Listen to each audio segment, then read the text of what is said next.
Salamat na pumunta dito yung grupo ng PDP Laban sa aming barangay.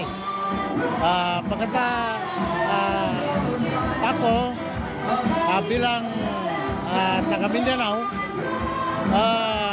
kami lahat nito ay parang suportado sa PDP Laban. Tulan sa lahat ng mga mamamayan na pwede na makaboto, ako po'y nananawagan sa inyo na lumabas po kayong lahat at tulungan po natin ang PDP Laban dahil ito po ang mga kandidato natin sa Senado na magtatanggol po sa atin.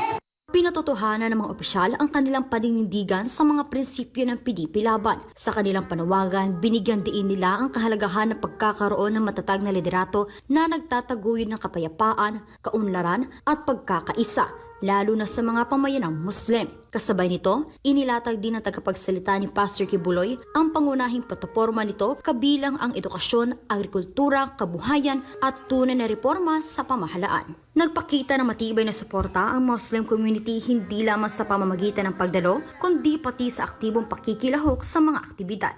Ang kanilang presensya ay sumasalamin sa malawakang pagtanggap sa mensahe ng ayusin natin ang Pilipinas at sa pangunguna ni Pastor Apollo Kibuloy sa adhikain ng PDP Laban.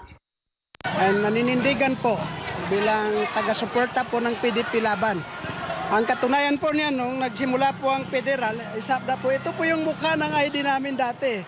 Kami po yung simula-simula na nagpa-sumuporta sa federalism ni President Aruar Duterte. At saka sa PDP po, doon pa namin namit yung inahangad po ng Bangsamoro and Mindanao o sa buong Pilipinas na pag-unlad ng pamumuhay at saka magkaroon po ng katahimikan. Ayan po yung malaking pinagsasalamatan namin. Unang-una kay Allah na nagkaroon po tayo ng isang Duterte at PDP group na lubhang nagsakripisyo para po sa ikaunlad ng ating bayan. Habang nagpapatuloy ang programa, naging maayos ang daloy ng aktibidad. Bukas ang lahat sa pakikinig sa mga programa ng partido at nakikiisa ang bawat isa sa panalangin at paninindigan para sa mas magandang kinabukasan.